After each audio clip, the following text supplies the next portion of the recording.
손발이 시리고 가슴이 답답하신가요? 절대 무시하지 마세요. 이건 단순한 노화가 아니라 혈관이 죽어가고 있다는 내 몸의 마지막 구조 신호입니다. 제 진료실을 찾아오셨던 73살 김말순 어르신의 이야기를 먼저 들려드리고 싶습니다. 김 어르신은 저를 보자마자 차가운 양손을 비비시며 하소연하셨습니다. 선생님, 저는 제 손이 너무 미워요. 세상에 눈에 넣어도 안 아픈 우리 손자보를 한번 쓰다듬어주고 싶은데 제 손이 얼음장처럼 차가우니까 애가 화들짝 놀라서 도망을 갑니다. 그게 너무 서러워서 밤마다 웁니다. 김 어르신의 고통은 그뿐만이 아니었습니다.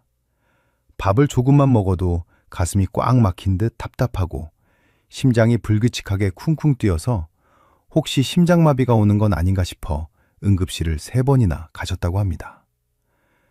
하지만 심전도 검사도 정상이고 피검사도 깨끗했습니다. 의사들은 심경성이라며 소화제만 처방해 주었지만 증상은 전혀 나아지지 않았습니다. 혹시 지금 영상을 보고 계신 여러분 중에도 김 어르신과 비슷한 증상을 겪고 계신 분이 있다면 오늘 이 시간을 절대 놓치시면 안 됩니다. 우리나라 65세 이상 어르신 10분 중 7분이 이런 냉증을 겪고 계십니다. 우리는 이걸 나이 들면 을에 생기는 현상이라고 가볍게 생각합니다. 하지만 의사인 제가 보기에 이건 몸이 보내는 살려달라는 비명입니다. 우리 몸의 체온이 1도만 떨어져도 어떤 일이 벌어지는지 아십니까? 면역력이 무려 30%나 뚝 떨어집니다. 반대로 신진대사 기능은 12%나 저하됩니다. 체온이 낮다는 건 혈관이 쪼그라들어서 혈액순환이 멈추고 있다는 뜻이고 우리 몸을 지키는 면역군대가 힘을 잃고 쓰러졌다는 뜻입니다. 김말순 어르신도 처음에는 몸을 따뜻하게 하려고 좋다는 건 다 드셔보셨습니다. 도대체 무엇이 잘못됐던 걸까요? 생강이 몸에 좋은 건 분명한 사실입니다. 하지만 여러분이 알고 계신 그 방법으로는 생강의 진짜 효능을 단 10%도 보지 못합니다. 심지어 잘못 먹으면 위장에 구멍을 내는 독이 될 수도 있습니다. 오늘 저는 20년 차 의사의 이름을 걸고 여러분께 약속드립니다. 우리가 흔히 먹던 생강을 어떻게 바꿔야 진짜 약이 되는지, 그리고 김말순 어르신이 어떻게 3개월 만에 양말을 벗고 주무시게 되었는지 그 놀라운 비밀을 낱낱이 공개하겠습니다. 단순히 뭘 먹으라는 이야기가 아닙니다. 과학적으로 증명된 조리법과 섭취 타이밍까지 확실하게 짚어드리겠습니다. 지금부터 들려드릴 이야기는 여러분의 남은 인생을 따뜻하고 건강하게 바꿔줄 아주 중요한 전환점이 될 것입니다. 오늘 영상이 기대되신다면 좋아요 버튼 한번 꾹 눌러주세요. 그리고 댓글창에 희망 2글자만 남겨주시면 제가 힘을 내서 더 알찬 정보로 보답하겠습니다. 자, 그럼 죽어가는 혈관을 살리는 40분의 기적, 지금 바로 시작합니다. 특히 주변에서 생강이 좋다고 해서 시장에서 생강을 사다가 꿀에 재워서 매일 드셨다고 해요. 그런데 이상하게도 속은 더 쓰리고 손발은 여전히 차가웠습니다. 오히려 건강검진에서 당뇨주의 판정까지 받으셨죠. 도대체 무엇이 잘못됐던 걸까요? 생강이 몸에 좋은 건 분명한 사실입니다. 하지만 여러분이 알고 계신 그 방법으로는 생강의 진짜 효능을 단 10%도 보지 못합니다. 심지어 잘못 먹으면 위장에 구멍을 내는 독이 될 수도 있습니다. 오늘 저는 20년 차 의사의 이름을 걸고 여러분께 약속드립니다. 우리가 흔히 먹던 생강을 어떻게 바꿔야 진짜 약이 되는지, 그리고 김말순 어르신이 어떻게 3개월 만에 양말을 벗고 주무시게 되었는지 그 놀라운 비밀을 낱낱이 공개하겠습니다. 단순히 뭘 먹으라는 이야기가 아닙니다. 과학적으로 증명된 조리법과 섭취 타이밍까지 확실하게 짚어드리겠습니다. 지금부터 들려드릴 이야기는 여러분의 남은 인생을 따뜻하고 건강하게 바꿔줄 아주 중요한 전환점이 될 것입니다. 오늘 영상이 기대되신다면 좋아요 버튼 한번 꾹 눌러주세요. 그리고 댓글창에 희망 2글자만 남겨주시면 제가 힘을 내서 더 알찬 정보로 보답하겠습니다. 자, 그럼 죽어가는 혈관을 살리는 40분의 기적, 지금 바로 시작합니다. 여러분, 혹시 지금 냉장강구에 생강청이나 생강꿀절임을 쟁여두고 계신가요? 그리고 몸이 으슬으슬할 때마다 그걸 꺼내서 뜨거운 물에 타드시면서 아, 이제 몸보신 좀 했다, 이렇게 뿌듯해하고 계시지는 않나요? 정말 죄송하지만 지금 당장 그 행동을 멈추셔야 합니다. 냉정하게 말씀드리겠습니다. 여러분이 지금까지 드셨던 그 달달한 생강차는 약이 아니라 염증 덩어리를 드신 것과 다를 바가 없습니다. 김말순 어르신이 바로 그랬습니다. 겨울만 되면 시장에서 생강을 잔뜩 사다가 얇게 저민 다음 설탕과 꿀을 1:1 비율로 섞어서 큰 유리병에 담아두셨어요. 그리고 겨우내 식사하시고 나면 꼭 한 잔씩 타드셨죠. 그런데 결과가 어땠습니까? 손발은 여전히 차갑고 오히려 속은 더부룩하고 건강검진에서는 당뇨 전 단계라는 충격적인 성적표를 받으셨습니다. 도대체 왜 이런 일이 벌어졌을까요? 여기에는 여러분이 꼭 아셔야 할 2가지 치명적인 오해가 숨어 있습니다. 첫 번째는 바로 설탕의 배신입니다. 생강의 매운맛을 잡기 위해 넣는 그 엄청난 양의 설탕이 문제입니다. 여러분, 우리 몸에 설탕이 갑자기 많이 들어오면 어떤 일이 생기는지 아십니까? 혈당이 급격하게 치솟으면서 우리 몸은 비상사태를 선포합니다. 이걸 잡으려고 인슐린이 과하게 분비되는데 이 과정에서 우리 혈관 속에는 활성산소와 염증 물질이 폭포수처럼 쏟아져 나옵니다. 생강은 원래 강력한 항염작용, 그러니까 염증을 없애주는 아주 고마운 식재료입니다. 그런데 설탕 범벅이 된 생강차를 마시면 설탕이 일으킨 염증이 생강의 항염 효과를 모조리 상쇄시켜버립니다. 불을 끄려고 물을 뿌리는 게 아니라 기름을 붓고 있었던 셈이죠. 김 어르신이 생강차를 마실수록 몸이 무거워지고 가슴이 더 답답했던 이유가 바로 여기 있습니다. 2번째 오해는 더 충격적입니다. 바로 생강을 생으로 드셨을 때의 문제입니다. 많은 분들이 생강은 무조건 몸을 뜨겁게 한다고 믿으시지만 이건 반은 맞고 반은 틀린 이야기입니다. 생강을 익히지 않고 그냥 생으로 쓰거나 갈아 마시면 그 안에는 진저롤이라는 성분이 가득합니다.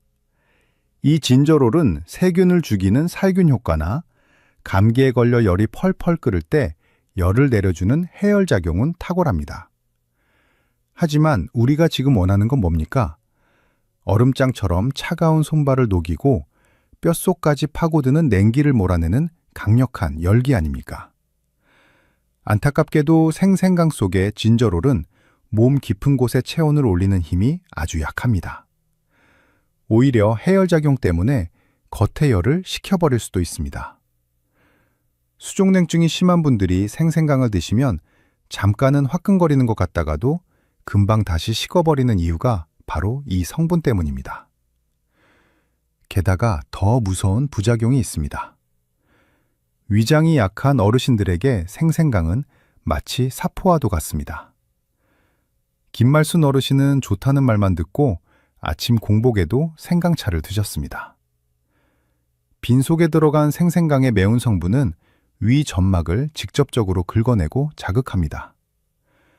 위벽이 헐고 염증이 생기니 속이 쓰리고 소화가 안 되어 가슴이 답답한 증상이 더 심해질 수밖에 없었던 겁니다.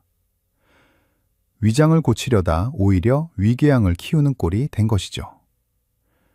자, 정리해 볼까요? 설탕에 절여서 염증을 키우고 생으로 먹어서 위장을 깎아내리고 계셨던 겁니다. 이러니 아무리 열심히 챙겨 드셔도 손발은 따뜻해지지 않고 병원비만 늘어날 수밖에요. 그렇다면 도대체 어떻게 먹어야 할까요?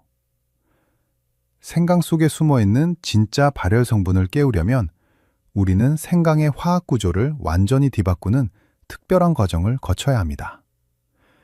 이 방법을 거치면 생강의 효능이 무려 10배나 강력해집니다. 김말순 어르신의 차가운 손을 3개월 만에 난로처럼 뜨끈하게 만들어준 그 비법이 궁금하지 않으신가요? 다음 파트에서 그 놀라운 40분의 마법을 공개하겠습니다. 지금 이 이야기를 듣고 우리 집 냉장고에 있는 생강청이 걱정되신다면 주저하지 마시고 주변 친구분들에게 이 영상을 공유해 주세요. 잘못된 상식으로 건강을 해치고 있는 소중한 분들을 구하는 일이 될 겁니다. 자, 이제 펜과 메모지를 준비해 주세요. 지금부터 김말순 어르신의 차가운 몸을 36.5도의 따뜻한 온돌방처럼 바꿔놓은 진짜 비법을 알려드리겠습니다. 앞서 말씀드렸던 생강의 설탕물은 잊으세요. 오늘부터 여러분의 머릿속에는 딱 한 단어만 기억하시면 됩니다. 바로 찐 생강입니다. 생강을 뜨거운 증기로 찌게 되면 생강 속에서 정말 놀라운 마법이 일어납니다. 생강에 열을 가하면 아까 말씀드린 그 차가운 성질의 진저롤이라는 녀석이 수분을 잃고 구조가 바뀝니다. 이때 쇼가올이라는 완전히 새로운 성분으로 다시 태어나게 되는데요. 이 쇼가올이 바로 죽어가는 혈관을 살리는 핵심 열쇠입니다. 이 쇼가올의 위력은 정말 대단합니다. 생으로 먹을 때보다 몸을 데우는 효과가 무려 10배나 강력해집니다. 그냥 잠깐 피부만 뜨겁게 하는 게 아니라 우리 몸의 심부 체온, 즉 뱃속 깊은 곳의 온도를 직접적으로 끌어올립니다. 게다가 통증을 줄이고 염증을 잡는 항염 효과도 5배나 높아집니다. 김말순 어르신이 꿀 생강차를 100잔 마시는 것보다 이 찐 생강차 한 잔을 마시는 게 훨씬 더 효과적이라는 이야기입니다. 그럼 이 보약 같은 찐 생강을 어떻게 만드느냐? 아주 간단하지만 반드시 지켜야 할 철칙이 있습니다. 이 순서대로만 하시면 여러분도 집에서 명약을 만드실 수 있습니다. 첫 번째 단계는 세척입니다. 시장에서 사온 생강을 물로 깨끗이 씻어주세요. 이때 칼로 껍질을 팍팍 긁어내시는 분들이 계신데 절대 그러시면 안 됩니다. 생강의 껍질에는 알맹이보다 훨씬 더 많은 항산화 성분이 들어있습니다. 흙만 털어낸다는 생각으로 칫솔 같은 걸로 문질러 씻으시고 껍질은 그대로 살려두세요.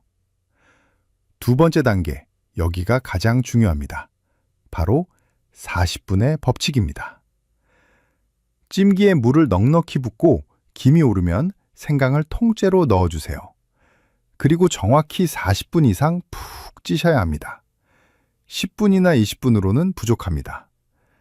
진저롤이 쇼가올로 완벽하게 변신하려면 최소 40분의 열기가 필요합니다.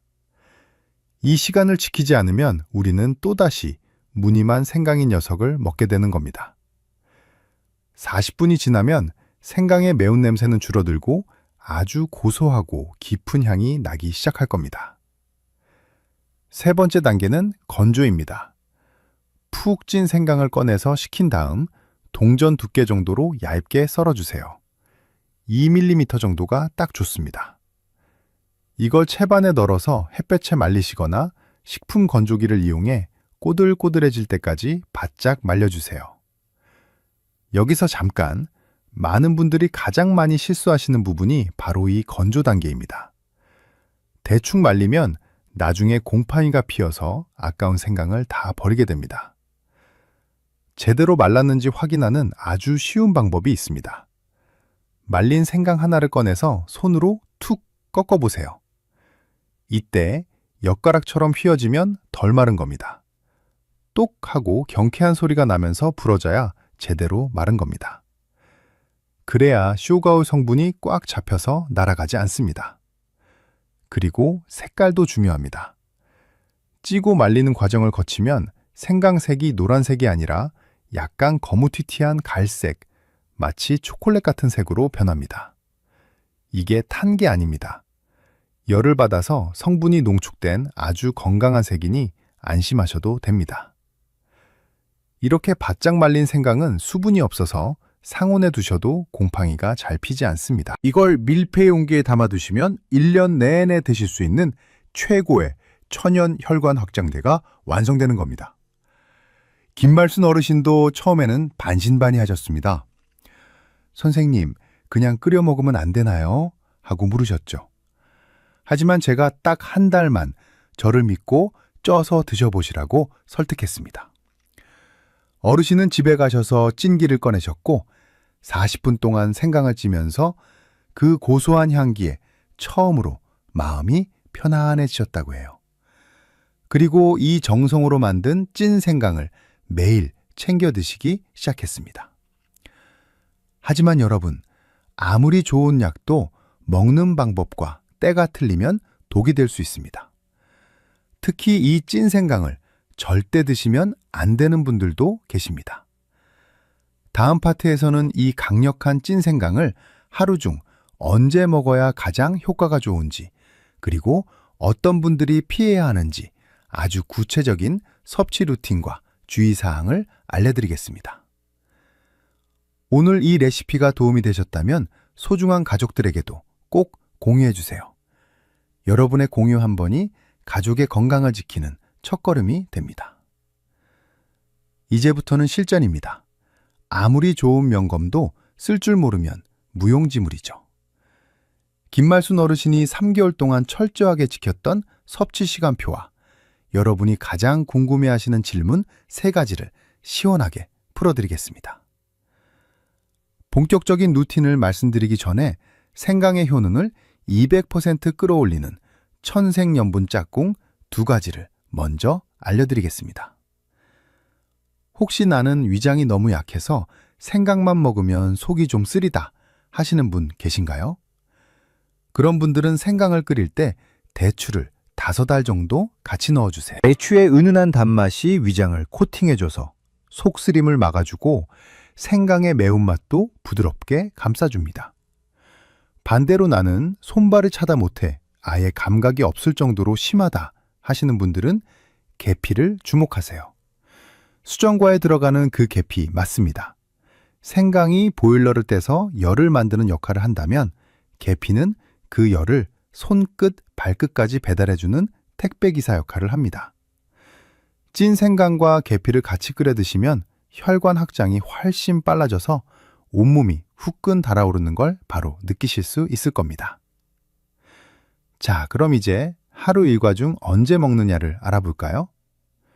생강의 효능을 결정하는 골든타임은 바로 아침 식사 직후입니다. 아침에 일어나서 식사를 든든히 하시고 따뜻한 물 한 컵에 말린 찐 생강 2-3조각을 띄워 드세요. 이때 우리 몸의 교감신경이 깨어나면서 밤새 굳어있던 혈관이 확 열립니다. 엔진을 예열하는 것처럼 몸의 체온을 1도 올려놓고 하루를 시작하는 겁니다. 씹는 맛을 좋아하신다면 차 대신 말린 생강 조각을 꼭꼭 씹어 드셔도 좋습니다.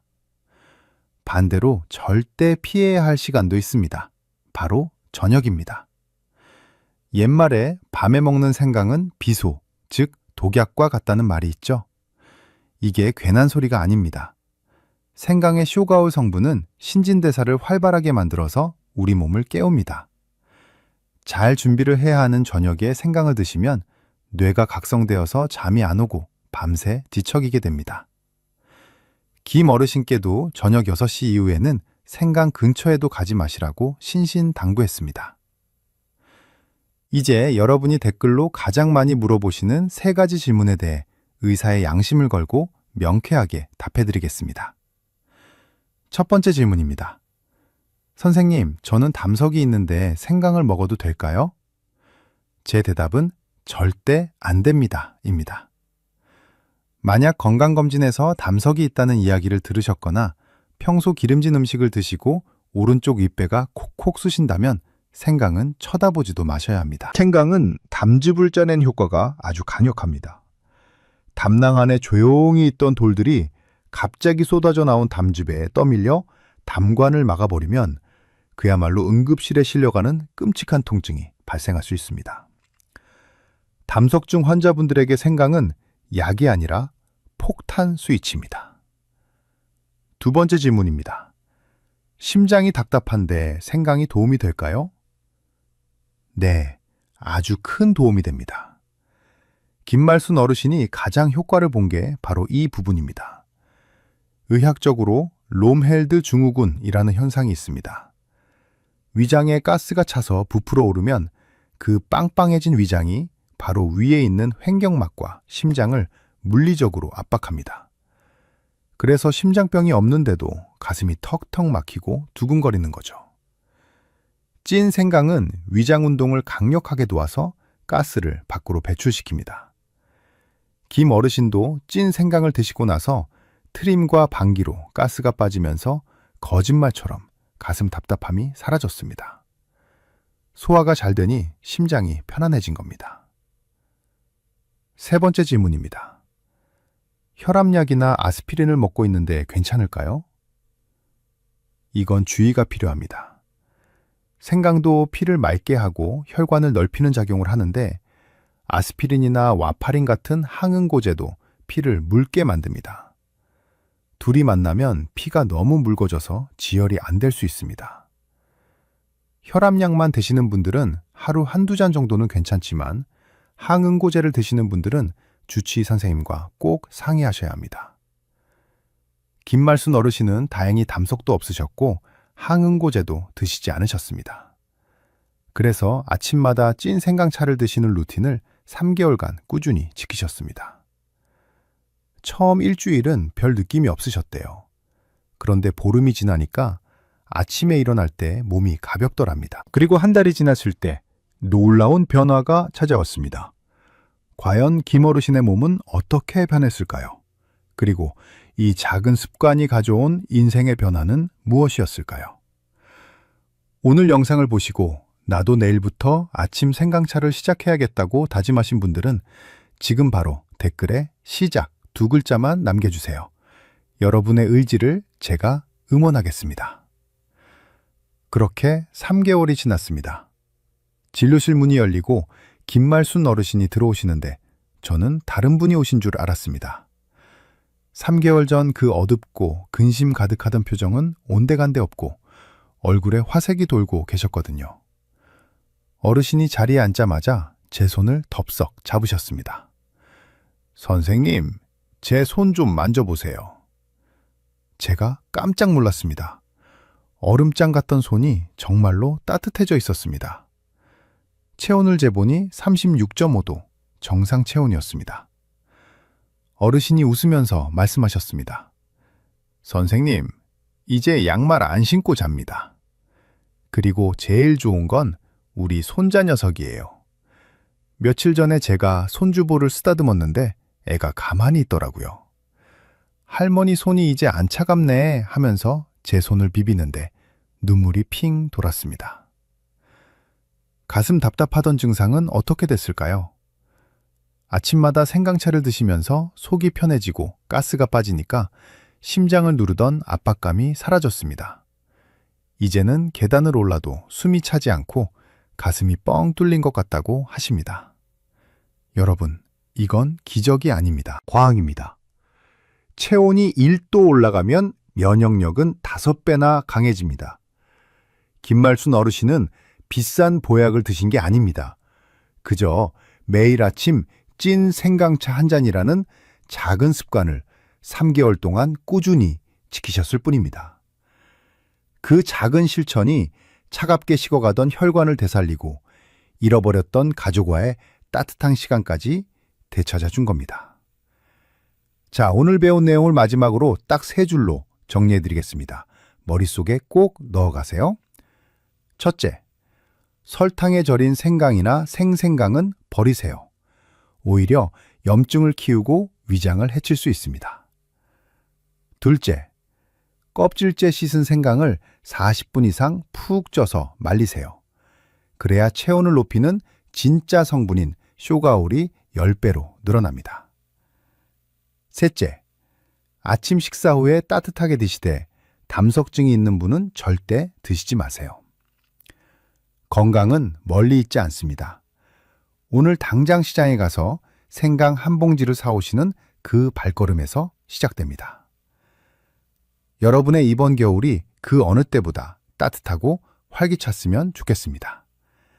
김말순 어르신처럼 여러분도 따뜻한 손으로 사랑하는 사람의 온기를 전할 수 있기를 진심으로 응원합니다. 오늘 영상이 여러분의 건강을 지키는데 조금이라도 도움이 되셨다면 구독과 알림 설정 버튼을 꾹 눌러주세요. 여러분의 클릭 한 번이 제가 더 유익하고 따뜻한 영상을 만드는데 정말 큰 힘이 됩니다. 좋아요 버튼도 잊지 마시고요. 저는 지금까지 여러분의 건강을 생각하는 의사였습니다. 오늘도 몸도 마음도 따뜻한 하루 보내세요. 감사합니다. 나는 건강하다는 착각이 가장 무섭습니다. 소리 없이 터지는 머릿속 시한폭탄. 지금 당장 확인 안 하면 돌이킬 수 없습니다. 오늘 저는 의사 가운을 입은 점잖은 교수가 아니라 응급실에서 피눈물 흘리는 보호자들을 수없이 지켜본 목격자로서 이 자리에 섰습니다. 제가 환자들을 진료하면서 가장 안타까운 순간이 언제인지 아십니까? 바로 어제까지 멀쩡하게 등산도 가고 밥도 잘 먹고 친구들과 웃고 떠들던 분이 오늘 아침 갑자기 의식을 잃고 실려오는 순간입니다. 그리고 그 보호자분들은 하나같이 제 옷자락을 붙잡고 이렇게 말씀하십니다. 선생님, 우리 엄마는 평생 아픈 적이 없었어요. 건강검진에서도 늘 정상이었단 말이에요. 도대체 왜 갑자기 이런 일이 생긴 겁니까? 제가 오늘 소개해드릴 박어르신의 이야기가 딱 그랬습니다. 올해 70세가 되신 박 여사님은 동네에서 소문난 건강 체질이셨습니다. 박 여사님은 늘 입버릇처럼 말씀하셨습니다. 나는 내 몸, 내가 잘한다. 밥이 보약이고 잠이 보약이지 병원 가서 긁어 부스럼 만들 필요 없다. 그런데 지난달에 서울 사는 며느리가 어머니 칠순 선물이라며 종합 건강검진권을 끊어드렸습니다. 박 여사님은 돈 아깝게 뭐하러 이런 걸 했냐며 펄쩍 뛰셨지만 며느리 정성을 봐서 마지못해 병원에 오셨습니다. 검사 당일 진료실에 들어오신 박 여사님은 아주 당당하셨습니다. 선생님, 저는 어디 아픈 데도 없고 소화도 잘 됩니다. 그냥 며느리가 가보라고 해서 왔으니까 대충 보고 끝내주세요. 그때 제가 모니터에 띄워진 박 여사님의 뇌 사진을 보여드렸습니다. 여사님의 표정이 순식간에 굳어졌습니다. 뇌혈관 한쪽에 당장이라도 터질 듯 부풀어 오른 꽈리가 선명하게 찍혀 있었기 때문입니다. 만약 박 여사님이 내 몸은 내가 안다며 고집을 피우고 검사를 안 받으셨다면 어떻게 됐을까요? 아마 밭일을 하시다가 혹은 화장실에서 힘을 주시다가 그 꽈리가 터졌을 겁니다. 그러면 우리는 다시는 박 여사님의 웃는 얼굴을 볼 수 없었을지도 모릅니다. 이게 바로 뇌출혈의 실체입니다. 뇌경색은 혈관이 막히는 거라 손발이 저리거나 말이 어눌해지는 전조 증상이 종종 나타납니다. 하지만 뇌출혈은 다릅니다. 이건 혈관이 터지는 겁니다. 수도관이 꽉 막힌 거랑 수도관이 뻥 터져서 물난리가 난 건 천지 차이입니다. 뇌출혈은 예고편이 없습니다. 그냥 본편으로 직행합니다. 아무 증상 없이 잘 지내다가 어느 날 갑자기 펑 하고 터집니다. 더 무서운 사실을 말씀드릴까요? 우리 뇌는 아주 연약합니다. 마트에서 파는 찌개용 순두부 아시죠?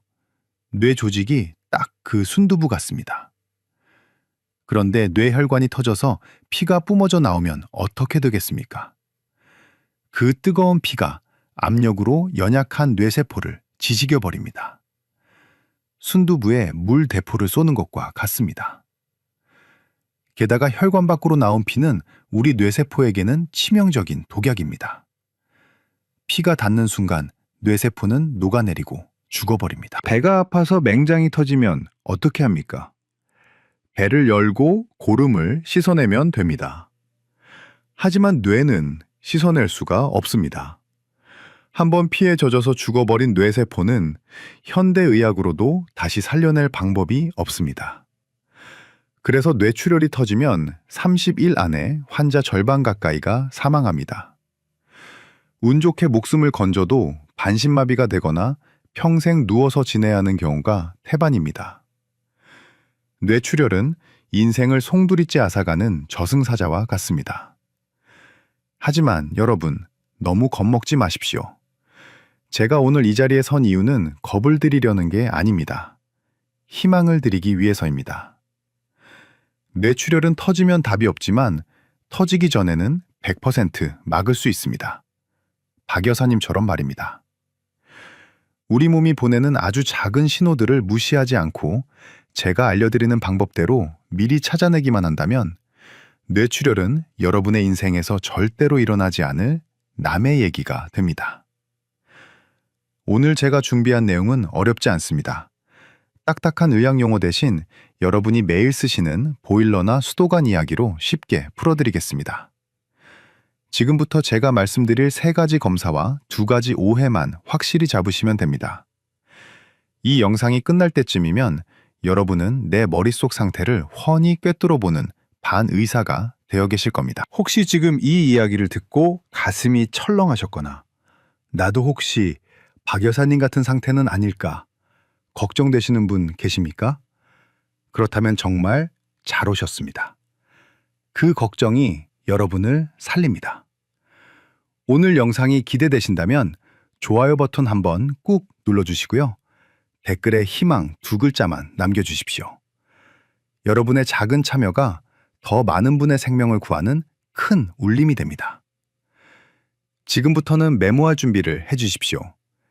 70세가 넘으셨다면 빚을 내서라도 반드시 받아야 하는 검사가 있습니다. 왜 받아야 하는지 그 충격적인 이유와 함께 하나씩 짚어드리겠습니다. 첫 번째, 무조건 MRA 검사를 받으십시오. MRI가 아니라 알파벳 A가 붙은 MRA입니다. 이 검사가 박 여사님의 목숨을 살린 1등 공신입니다. 왜 이 검사를 꼭 받아야 할까요? 여러분이 사시는 집을 한번 생각해 보겠습니다. 겨울에 난방을 떼는데 방바닥 밑에 깔린 보일러 배관이 30년, 40년 됐다고 상상해 보십시오. 그 배관 어딘가가 낡고 얇아져서 풍선처럼 불룩하게 튀어나와 있다면 어떻겠습니까? 뜨거운 물이 지나갈 때마다 그 얇은 부분이 부풀어 오르다가 어느 날 펑 하고 터지면 온 집안이 물바다가 되겠죠? 우리 머릿속도 똑같습니다. 나이가 들면 뇌 혈관 벽이 낡고 약해집니다.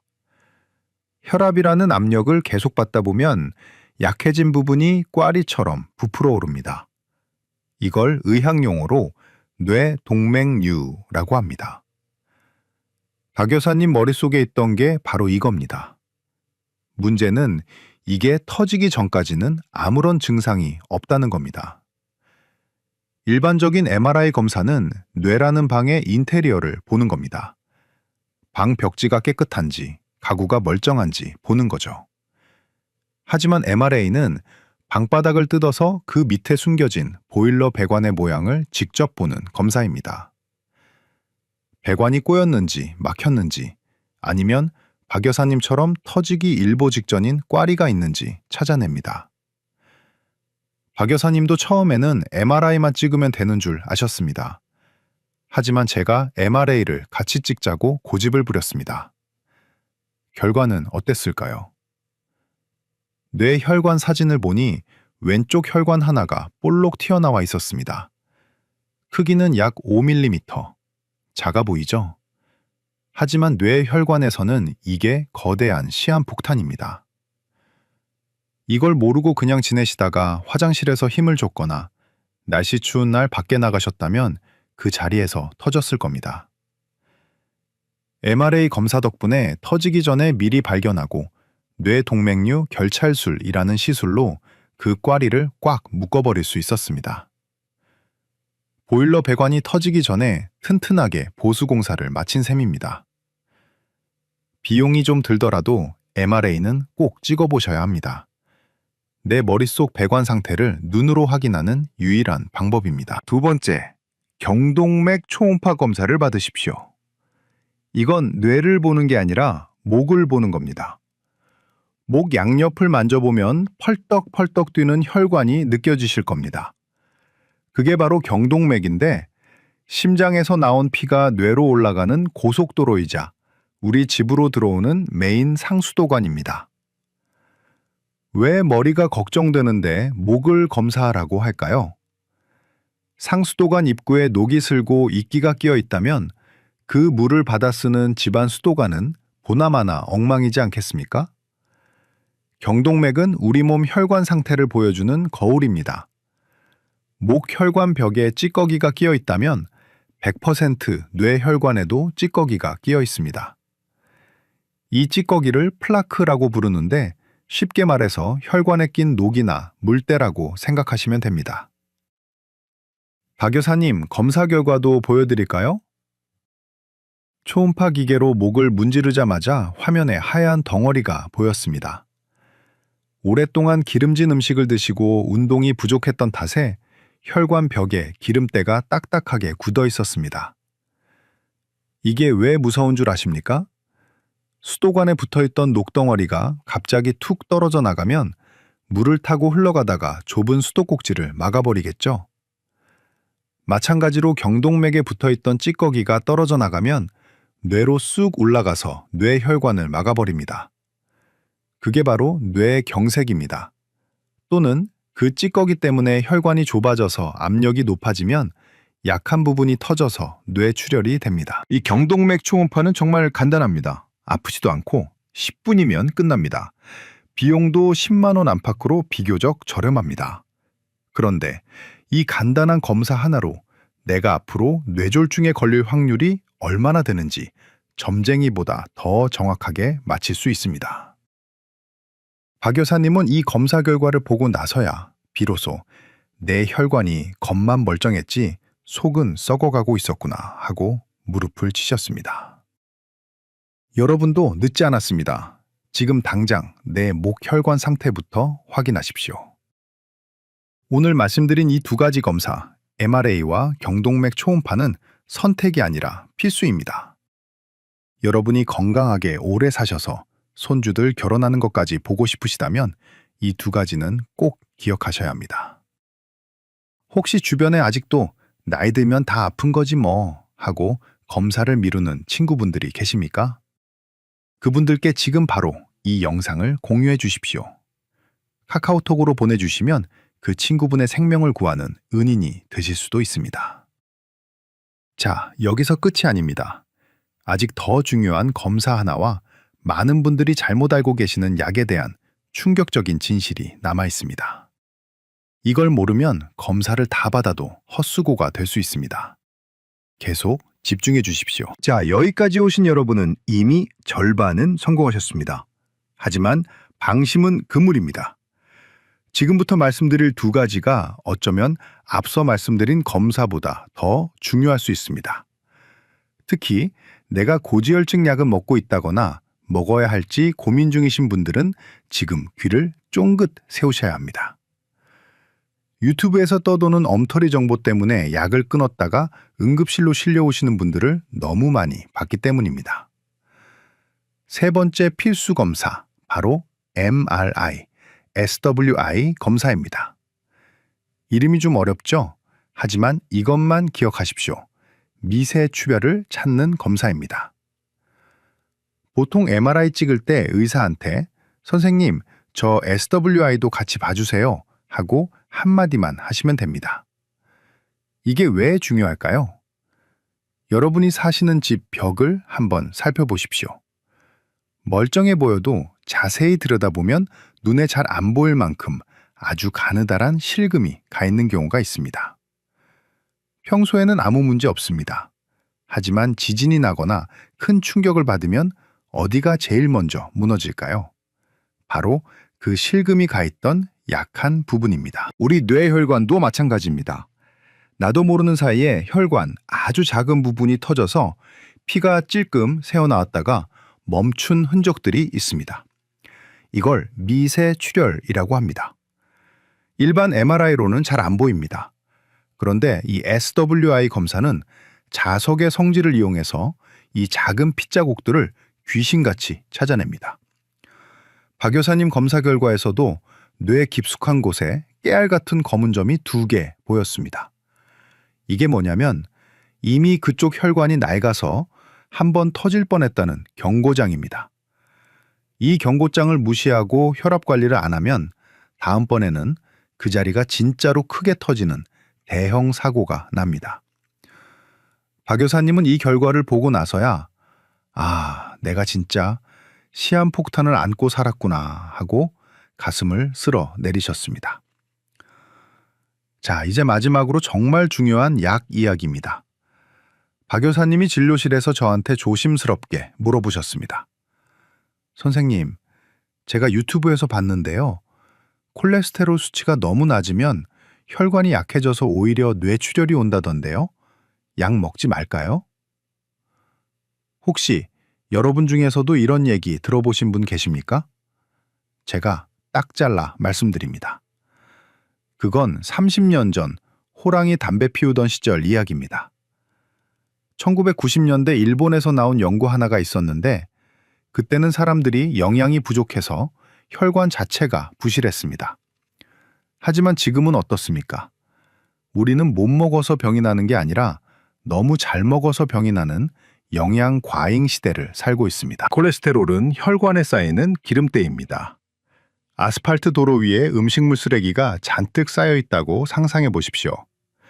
그 쓰레기가 썩으면서 독한 물이 나오면 단단하던 아스팔트 도로가 녹아내리고 구멍이 뚫리겠죠? 혈관도 똑같습니다.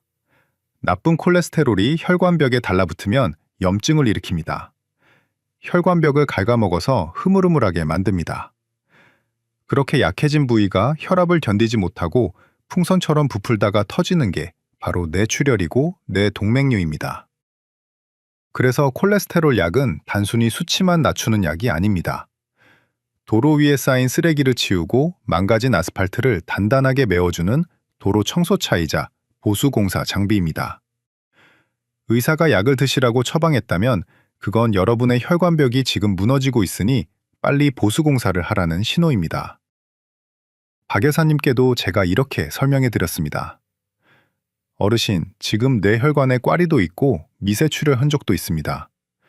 지금 약을 안 드시는 건 다 쓰러져가는 기둥을 보고도 그냥 두는 거나 마찬가지입니다. 그제야 박 여사님은 고개를 끄덕이시고 그날부터 하루도 빠짐없이 약을 챙겨 드시고 계십니다. 여러분, 제발 부탁드립니다. 인터넷에 떠드는 낭설보다 여러분의 뇌혈관 상태를 직접 들여다본 담당 의사의 말을 믿으십시오. 콜레스테롤 약은 뇌출혈을 일으키는 게 아니라 뇌출혈을 막아주는 가장 강력한 방패입니다. 자, 이렇게 해서 우리는 뇌출혈을 막는 3대 검사와 약에 대한 오해까지 모두 풀었습니다. 이제 머릿속 시한폭탄을 찾는 법은 알았습니다. 그렇다면 이제부터는 그 폭탄이 다시는 생기지 않도록 우리 몸을 완전히 뜯어 고치는 실전 루틴이 필요합니다. 박 여사님이 시술받고 나서 180도 달라진 하루 일과가 있습니다. 돈 한 푼 안 들이고 혈관을 10년 젊게 만드는 기적의 24시간 루틴. 다음 파트에서 아주 구체적인 시간표와 함께 공개해드리겠습니다. 오늘 이 영상이 도움이 되셨다면 구독 버튼과 알림 설정 버튼을 꾹 눌러주세요. 여러분의 클릭 한 번이 제가 더 유익한 건강정보 영상을 만드는데 큰 힘이 됩니다. 자, 이제 가장 중요한 실전 단계입니다.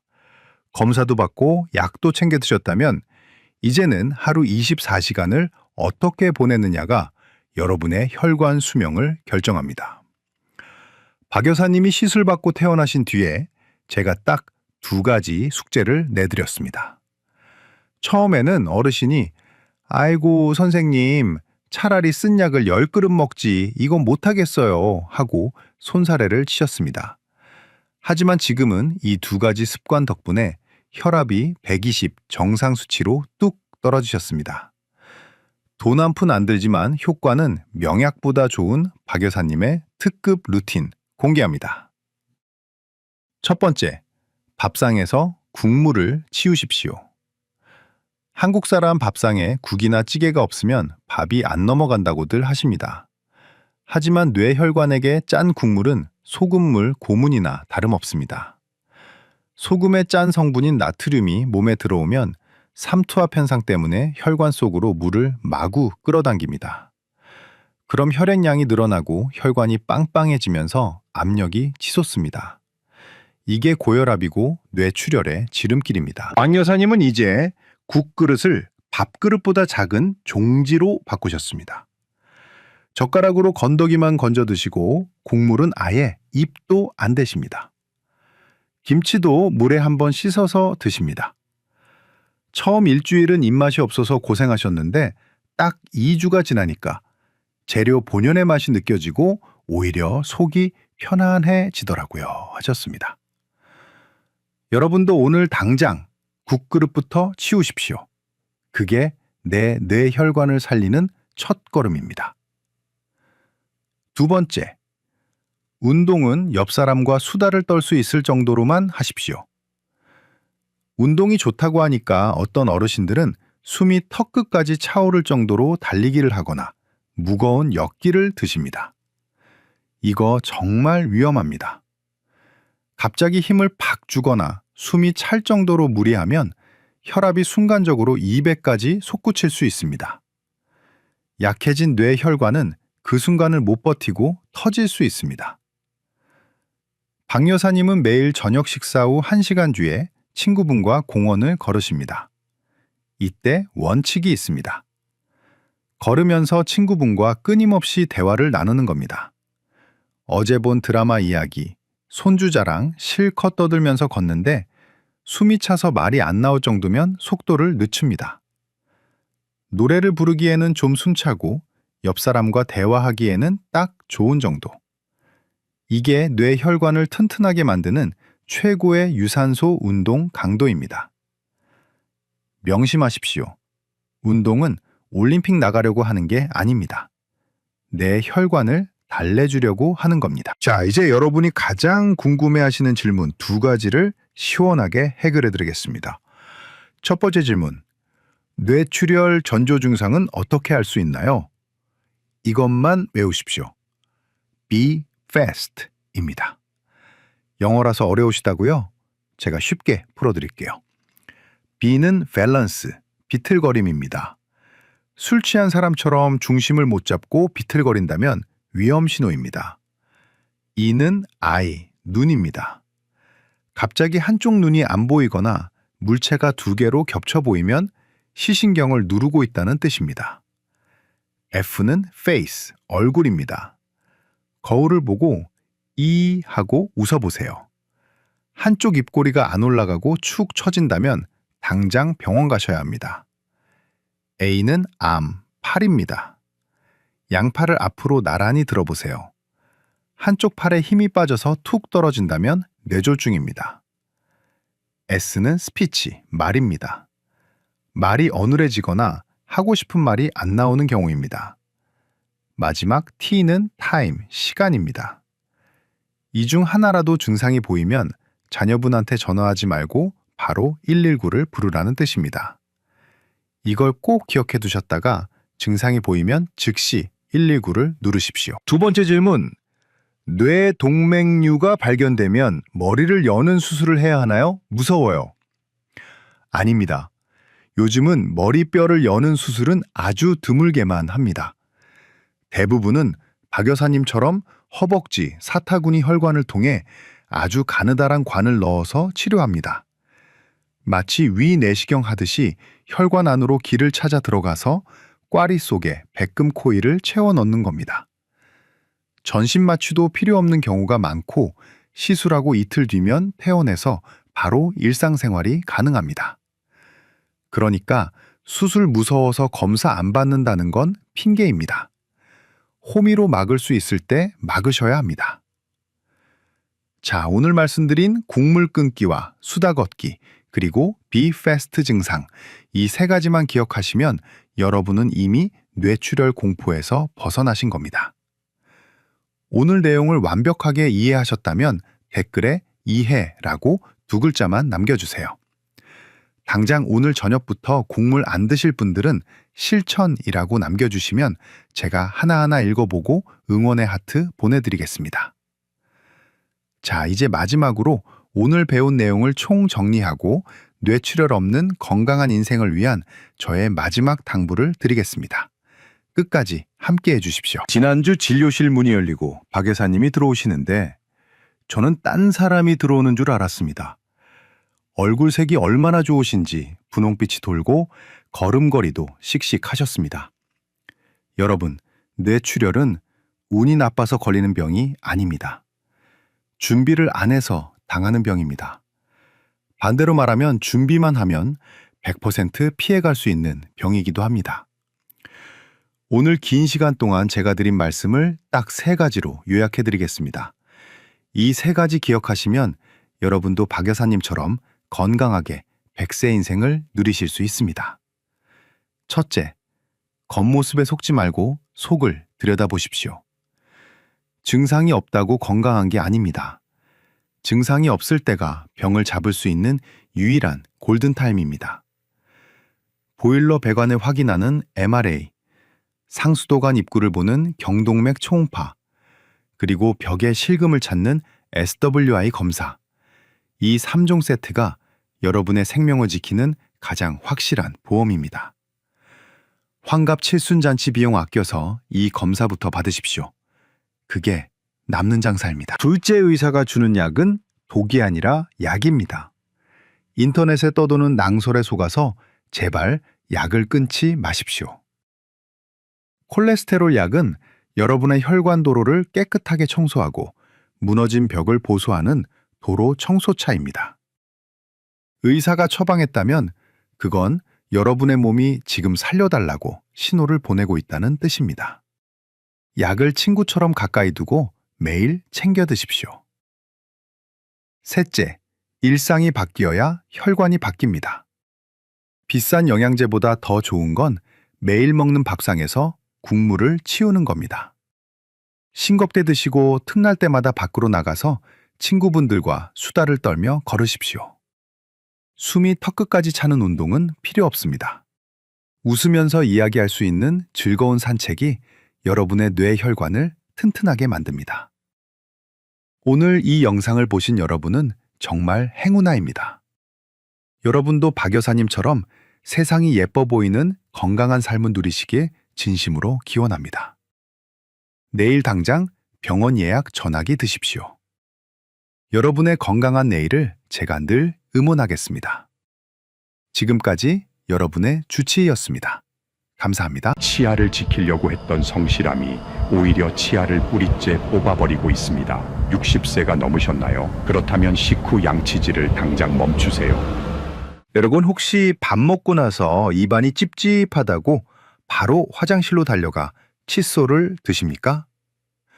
제가 오늘 의사로서 양심을 걸고 말씀드립니다. 제발 그 칫솔 내려놓으십시오. 지금 여러분은 치아를 닦고 있는 게 아니라 귀한 도자기를 철수세미로 벅벅 긁어내고 있는 것과 똑같습니다. 얼마 전 제 진료실을 찾아오신 74세 박철수 어르신 이야기를 안 할 수가 없네요. 이분은 정말 대단한 분이셨습니다. 군인 출신이셨는데 평생을 규칙적으로 살아오셨죠. 하루 3번 식사하고 3분 안에 3분 동안 닦는다는 그 유명한 333 법칙을 50년 넘게 하루도 빼먹지 않고 지키신 분입니다. 충치 하나 없는 게 이분의 자랑이었습니다. 그런데 어느 날부터 찬물만 마시면 이가 찌릿찌릿하더니 나중에는 바람만 스쳐도 소스라치게 놀랄 정도로 통증이 심해져서 저를 찾아오셨습니다. 제가 입안을 들여다보고는 정말 말문이 막혔습니다. 겉으로 보기엔 깨끗해 보였지만 자세히 보니 치아 상태가 처참했습니다. 치아와 잇몸이 만나는 경계 부분이 마치 나무꾼이 도끼로 찍어낸 것처럼 깊게 패여 있었습니다. 치아 뿌리는 앙상하게 드러나 있었고 보호막인 범낭질은 다 닳아 없어져서 신경이 거의 노출되기 직전이었습니다. 제가 조심스럽게 말씀드렸습니다. 어르신, 죄송하지만 이 치아는 세균이 갉아먹은 게 아닙니다. 어르신이 50년 동안 너무 열심히 닦아서 직접 깎아내신 겁니다. 박철수 어르신은 제 말을 듣고 털썩 주저앉으셨습니다. 아니 선생님, 학교에서도 방송에서도 밥 먹으면 바로 닦으라고 했잖아요. 내가 평생 지켜온 습관이 내 일을 망쳤다니 그게 말이 됩니까? 어르신은 억울해서 눈시울까지 붉히셨습니다. 여러분은 어떠십니까? 혹시 박철수 어르신과 똑같이 하고 계시지는 않습니까? 이건 비단 박철수 어르신만의 비극이 아닙니다. 통계를 보면 대한민국 65세 이상 어르신 10명 중 9명이 잇몸 질환과 치아 마모로 고통받고 계십니다. 치아 뿌리가 드러나고 시린 증상, 단순히 나이 들어서 그런 걸까요? 아닙니다. 우리가 20대, 30대 튼튼한 치아를 가졌을 때 배웠던 상식을 70대가 된 지금 얇아지고 약해진 치아에 그대로 적용하고 있기 때문입니다. 더 무서운 건 뭔지 아십니까? 이렇게 치아가 손상되고 잇몸 염증이 생기면 그 염증이 입 안에만 머물지 않는다는 겁니다.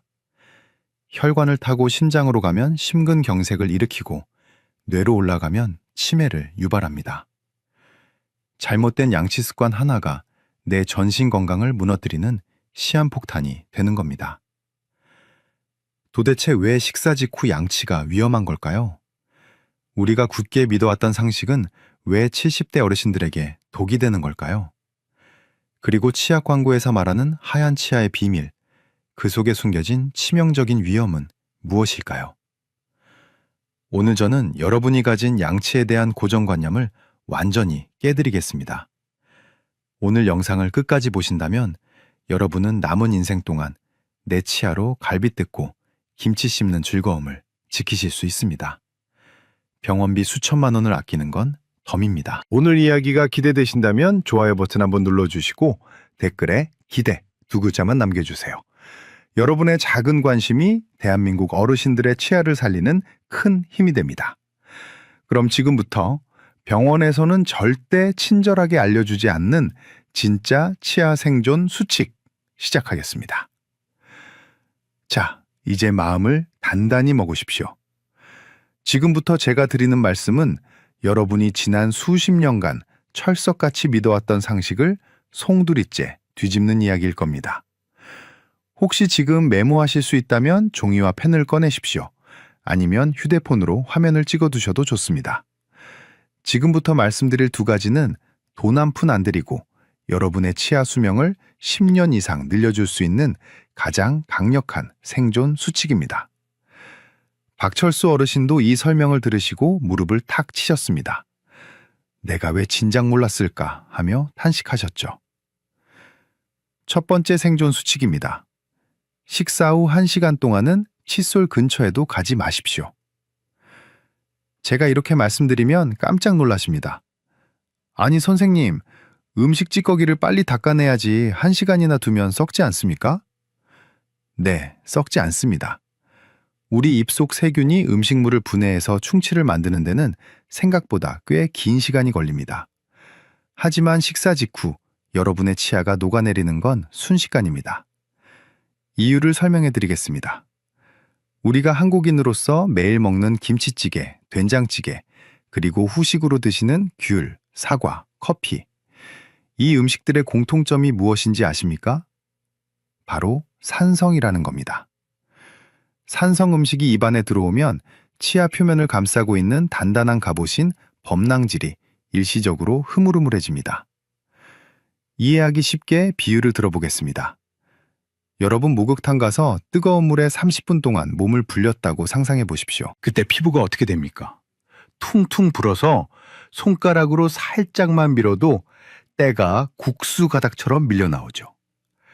식사 직후 여러분의 치아 상태가 딱 목욕탕에서 부른 피부와 같습니다.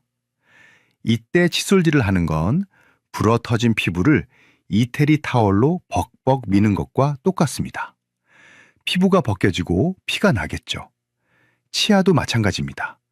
산성 음식 때문에 표면이 물렁물렁해져 있는데 거기다 대고 뻣뻣한 칫솔로 문지르면 치아 껍질이 그대로 깎여 나갑니다. 이걸 의학적으로 치아 침식이라고 합니다. 박철수 어르신이 바로 이 경우였습니다. 식초가 몸에 좋다고 매 끼니 식초물을 드시고 3분 안에 닦아야 한다는 강박 때문에 바로 양치질을 하셨으니 치아가 버텨낼 재간이 없었던 겁니다. 그럼 어떻게 해야 하느냐? 밥 먹고 나서는 그냥 물로 입만 헹구십시오. 입안에 남은 산성 성분을 물로 씻어내는 겁니다. 그리고 딱 1시간만 기다리십시오. 우리 몸은 신비합니다.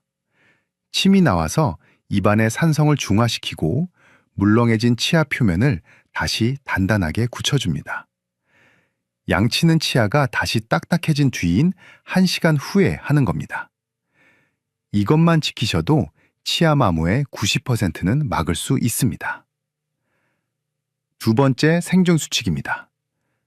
욕실에 있는 미백치약 그리고 알갱이 있는 치약을 지금 당장 쓰레기통에 버리십시오.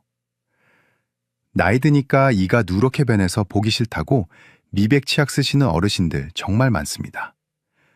결론부터 말씀드리면 60대 이후에 쓰는 미백치약은 치아를 갈아버리는 사포입니다. 왜 그럴까요? 치약에는 치아 표면의 찌꺼기를 닦아내기 위해 연마제라는 돌가루 성분이 들어갑니다. 미백치약은 이 연마제 입자가 굉장히 거칠고 강합니다. 그래야 착색된 부분을 깎아낼 수 있으니까요. 젊은 사람들은 치아 껍질인 범낭질이 두꺼워서 좀 깎여도 괜찮습니다. 하지만 60대가 넘어가면 세월의 풍파로 이 범낭질이 아주 얇아진 상태입니다. 얇은 여름옷 한 장 걸치고 있는 셈이죠. 그런데 여기에 사포 같은 미백치약을 쓰면 어떻게 될까요? 그 얇은 범낭질마저 다 닳아 없어집니다. 그러면 그 속에 있는 상아질이 밖으로 드러납니다. 상아질은 신경과 연결되어 있어서 예민하고 색깔 자체가 원래 노란색입니다. 여기서 기가 막힌 역설이 발생합니다. 어르신들은 이를 하얗게 만들려고 미백치약을 쓰셨죠. 그런데 미백치약이 겉면을 깎아내버리니까 오히려 안쪽에 노란 상아질이 드러나서 이가 더 누렇게 보입니다. 더 닦을수록 더 누래지고 더 시려지는 악순환에 빠지는 겁니다.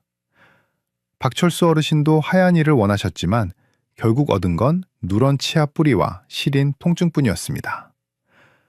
그러니 제발 약국이나 마트에 가셔서 치약을 고르실 때 미백, 화이트닝, 강력 세정 이런 문구에 현혹되지 마십시오.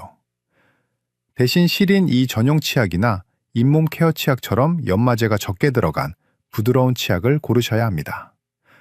성분표를 보시고 탄산칼슘이나 이산화규소 같은 연마제 성분이 앞쪽에 적혀 있다면 피하시는 게 좋습니다.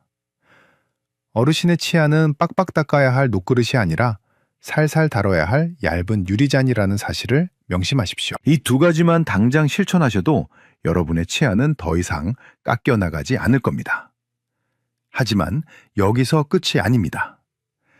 양치 습관을 바꿨는데도 자고 일어났을 때 입이 텁텁하거나 턱이 뻐근하다면 여러분의 치아를 망가뜨리는 범인은 따로 있을 수 있습니다. 밤사이에 일어나는 이 무서운 일들에 대해서는 다음 파트에서 자세히 알려드리겠습니다. 혹시 주변에 식사하고 바로 양치하러 뛰어가시는 친구분이 계신가요?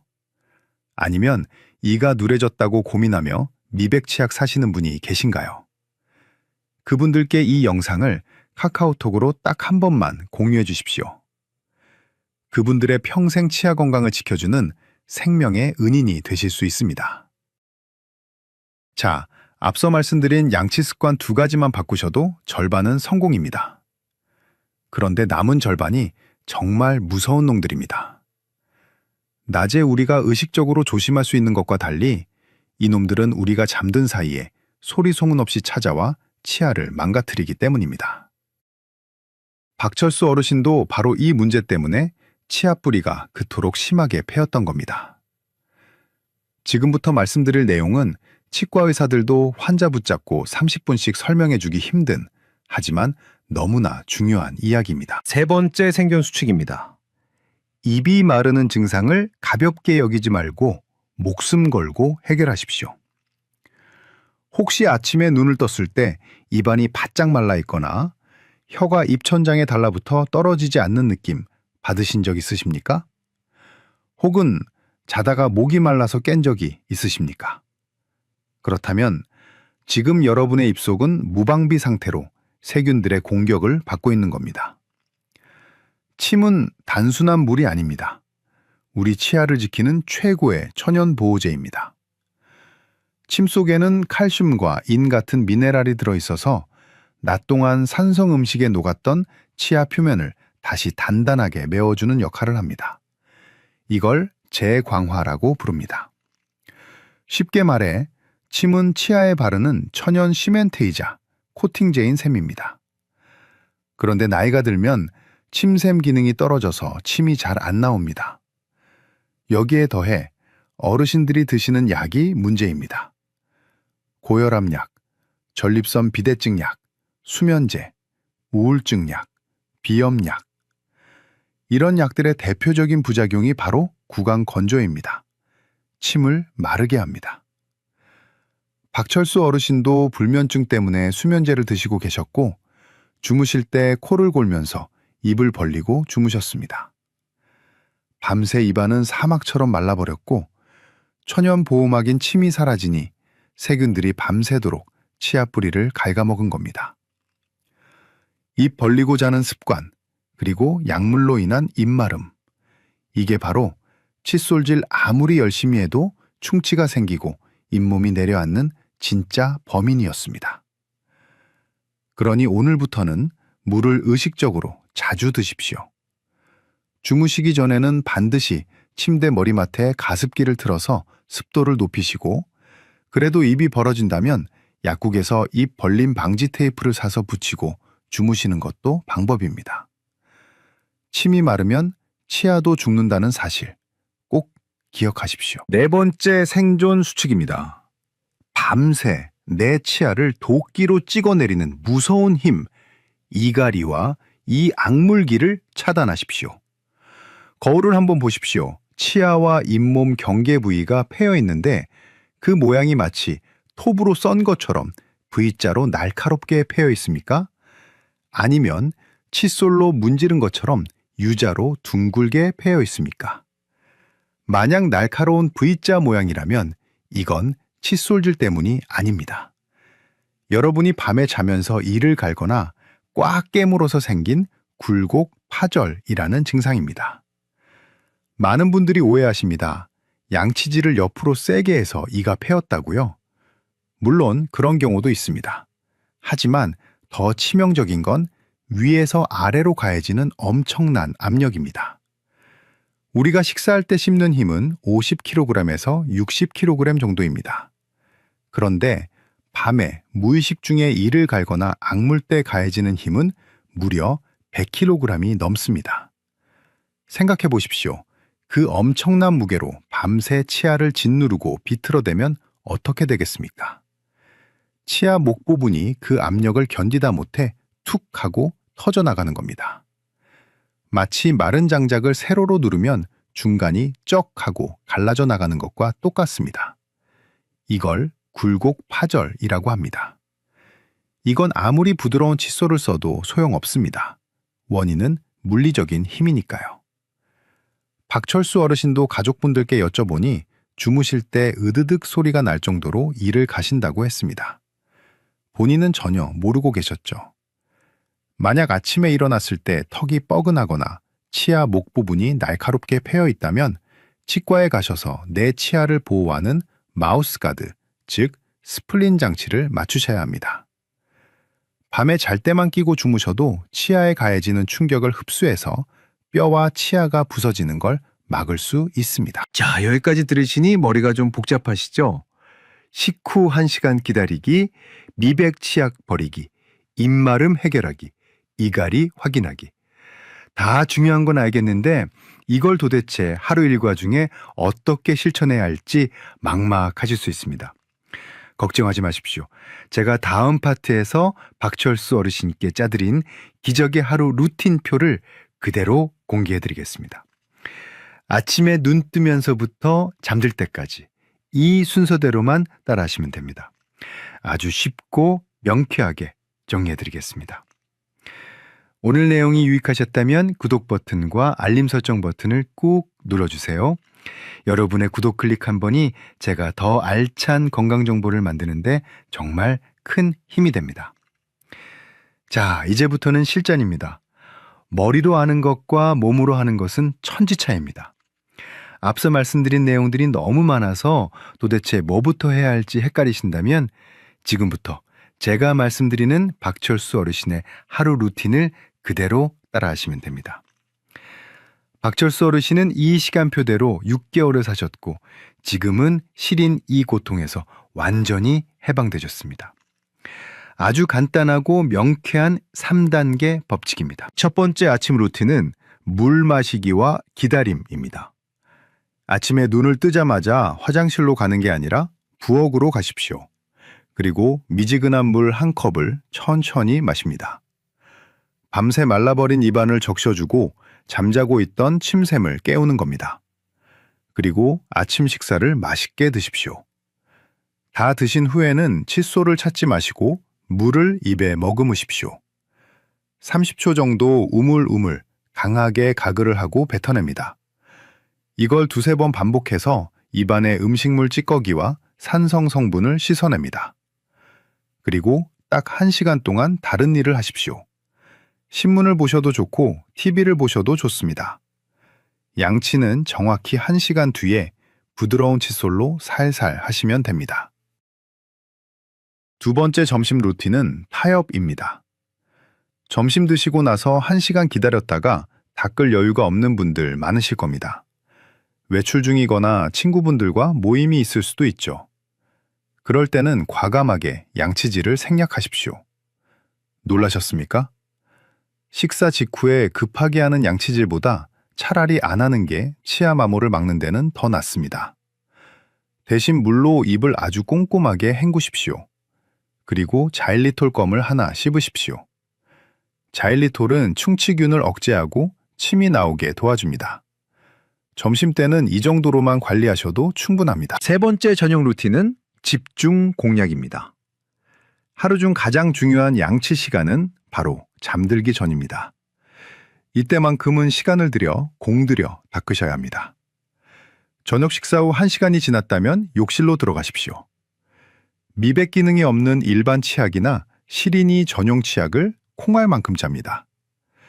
힘을 완전히 빼고 칫솔모가 치아와 잇몸 사이에 살짝 들어가게 된 다음 제자리에서 진동을 주듯 닦습니다. 옆으로 벅벅 문지르는 게 아니라 털어내듯이 닦는 겁니다. 그리고 여기서 중요한 팁 하나 드립니다. 치과에 가시면 불소 농도가 높은 전문가용 치약을 처방받을 수 있습니다. 일반 치약보다 불소가 5배 정도 많이 들어있는데 이게 치아를 단단하게 만드는데 특효약입니다. 특히 치아 뿌리가 드러나서 시린 분들은 자기 전에 이 불소 치약을 쓰시면 밤새 치아 표면이 코팅되는 효과를 볼 수 있습니다. 마지막으로 가습기 켜는 것 잊지 마십시오. 이렇게 루틴을 알려드리면 꼭 물어보시는 질문들이 있습니다. 어르신들이 가장 궁금해하시는 질문 3가지만 딱 골라서 시원하게 답변해드리겠습니다. 질문 1. 선생님, 그래도 음식 찌꺼기를 1시간이나 놔두면 찝찝한데 정말 괜찮은가요? 네, 정말 괜찮습니다. 많은 분들이 식사하고 바로 안 닦으면 입안에서 음식물이 썩는다고 생각하시는데 음식물이 부패해서 충치를 일으키는 산을 만들려면 최소 24시간 이상이 걸립니다. 1시간 정도 늦게 닦는다고 해서 충치가 갑자기 생기지 않습니다. 오히려 그 1시간 동안 기다려서 치아 표면이 다시 단단해진 후에 닦는 것이 득이 훨씬 큽니다. 충치 걱정보다 치아가 갈려나가는 걱정을 먼저 하셔야 합니다. 질문 2. 옛날에는 소금으로 닦으면 좋다고 했는데 굵은 소금으로 닦아도 되나요? 절대 안 됩니다. 이거 정말 위험합니다. 옛날에는 치약이 없어서 소금을 썼지만 지금은 좋은 치약이 많습니다. 굵은 소금 입자는 현미경으로 보면 날카로운 유리 조각 같습니다. 이걸로 잇몸을 문지르면 잇몸에 상처가 나고 그 틈으로 세균이 들어갑니다. 게다가 소금의 거친 입자가 치아 표면을 갈아버립니다. 소금물로 헹구는 건 염증 완화에 도움이 되지만 소금 알갱이로 직접 문지르는 건 내 잇몸을 난도질하는 것과 같습니다. 제발 멈추십시오. 질문 셋. 손에 힘이 없어서 전동 칫솔을 쓰고 싶은데 괜찮나요? 네, 아주 좋습니다. 나이가 들면 손목에 힘이 빠져서 꼼꼼하게 닦기가 힘들죠. 이럴 때 전동 칫솔이 큰 도움이 됩니다. 다만 주의하실 점이 있습니다. 전동 칫솔을 치아에 꾹 눌러서 쓰시면 안 됩니다. 그러면 일반 칫솔보다 회전력이 강해서 치아가 더 빨리 마모됩니다. 요즘 나오는 전동 칫솔 중에는 압력 센서가 있어서 너무 세게 누르면 빨간불이 들어오거나 멈추는 제품들이 있습니다. 이런 제품을 고르셔서 치아에 살짝 갖다 대기만 한다는 느낌으로 쓰시면 됩니다. 자, 이제 모든 준비는 끝났습니다. 방법은 제가 다 알려드렸습니다. 이제 남은 건 여러분의 실천뿐입니다. 오늘부터 당장 밥 먹고 바로 양치하러 가는 습관 멈추시고 물 한 컵 드시는 여유를 가지실 수 있겠습니까? 오늘 영상 보시고 나도 박철수 어르신처럼 치아 건강 되찾겠다 다짐하셨다면 댓글에 실천이라고 2글자만 남겨주십시오. 아니면 시작이라고 남겨주셔도 좋고 숫자 1만 써주셔도 좋습니다. 여러분의 그 작은 다짐이 작심삼일로 끝나지 않도록 제가 댓글로 응원해드리겠습니다. 댓글창에서 서로 격려하면서 건강한 습관 만들어가면 좋겠습니다. 그럼 저는 마지막으로 이 모든 내용을 한 번에 정리해드리고 희망찬 이야기로 마무리하겠습니다.